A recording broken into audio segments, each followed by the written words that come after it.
One of the most common questions I see from retirees and pre-retirees is the timing of Social Security benefits and what they should do with theirs. Do I claim them early at age 67 or delay taking them to age 68 or beyond?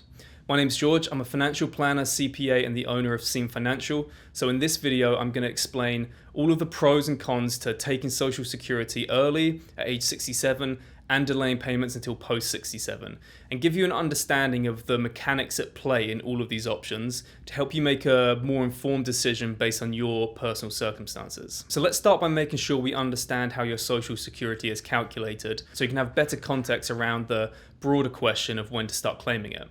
So the Social Security Administration looks at your 35 highest years of inflation-adjusted earnings.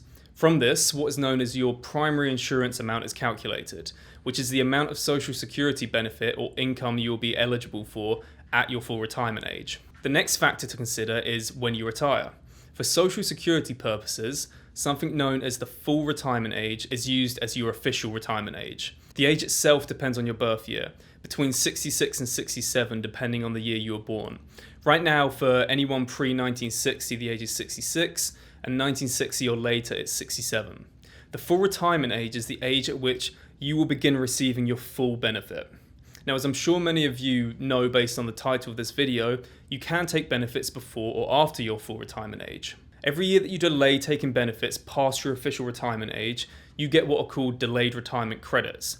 And every year you take them before your full retirement age, you'll be taking a reduction in benefits, and you can begin taking these reduced benefits as early as age 62. So how much does taking benefits early affect your total payments?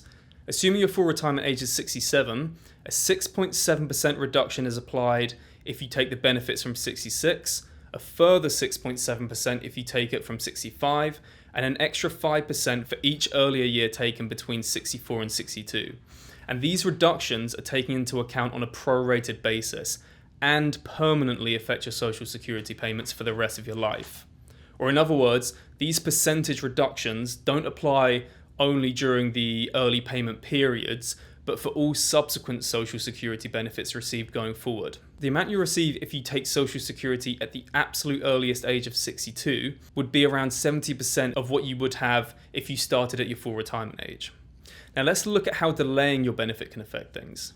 For every year you delay taking payment after your full retirement age, between ages 67 and 70, your monthly Social Security benefits increase by 8% for each year. So if you delayed 3 years, your monthly payments would be at 124% of what you would otherwise receive at your normal full retirement age. So let's talk about the pros and cons of each situation, starting with taking Social Security early. The obvious immediate downside is that you're committing to receiving a lower payment for the rest of your life. This can be particularly impactful later on in life when you're further into retirement and you may be inherently more reliant on this stable income. Other assets you own, be that stocks or real estate, can fluctuate in their value, and many retirees find comfort in the fact that this set income source is reliable and consistent. Something else to consider is many of you will still be working at age 62. And for some, this may be high or even peak earning years.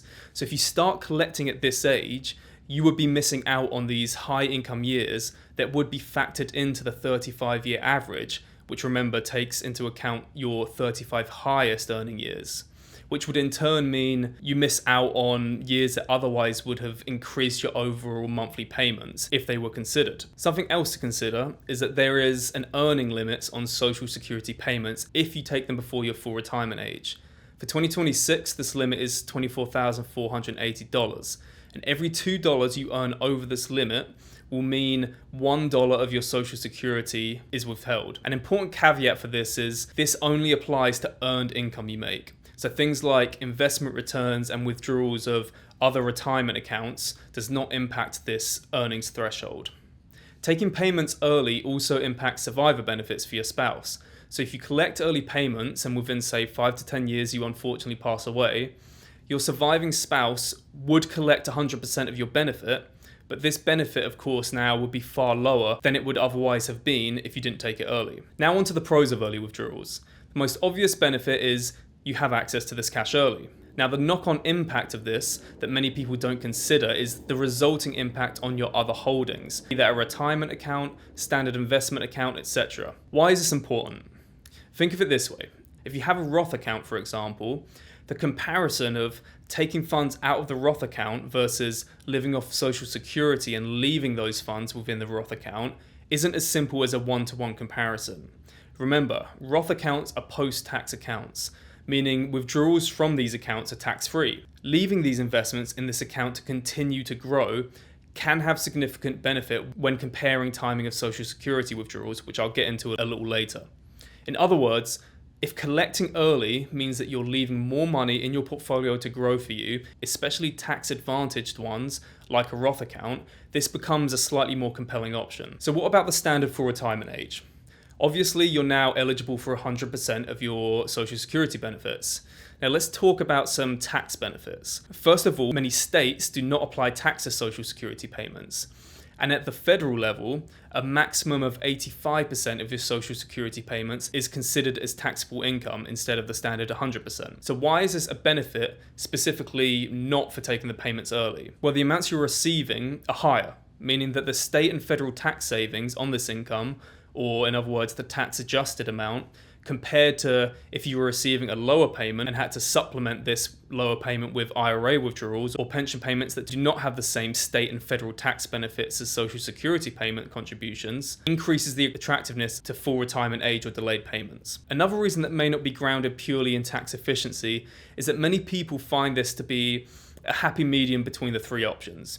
You're not maximizing short-term cash flow and minimizing long-term stability by taking early, and vice versa by taking delayed. A quick con to consider, in addition to the reduced short-term cash flow when comparing to early payments, is to consider your life expectancy, particularly if you're single or you and or your spouse are in poor health. This obviously isn't a pleasant one to consider, but if you're expecting a lower life expectancy due to poor health, then not taking early payments can of course end up costing you and leaving money on the table for obvious reasons. Let's talk about the pros and cons of taking payments at age 70.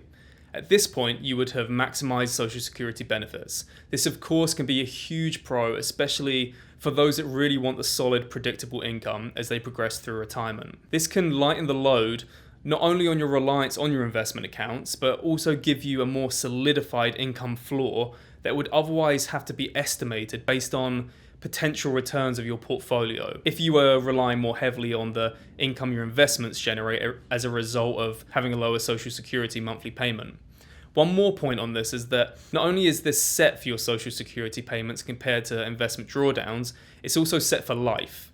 Living a long time means that inherently the strain on your investment account that have a set amount within them to withdraw instead of a guaranteed monthly amount regardless of how many years you live is a huge difference. And having the highest Social Security possible really helps to hedge against heavy reliance on investment accounts and other assets that do actually deplete. There are also many tax strategies that we can employ surrounding this decision, one of which being Roth conversions.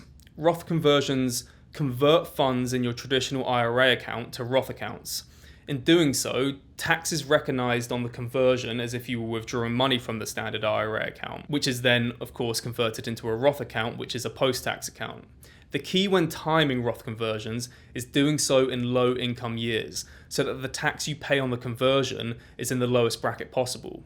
Delaying Social Security until age 70 opens up a much better chance of us being able to do this as tax efficiently as possible during your 60s, where work might be dying down or stopping completely. Another tax implication is, as I mentioned earlier, the possibility that in your 60s, you're still working and earning a fairly high income. And although Social Security payments do come with that tax benefit mentioned earlier of 85% maximum federal tax, you'll still be paying tax on what could potentially be a high tax bracket while still working in your 60s.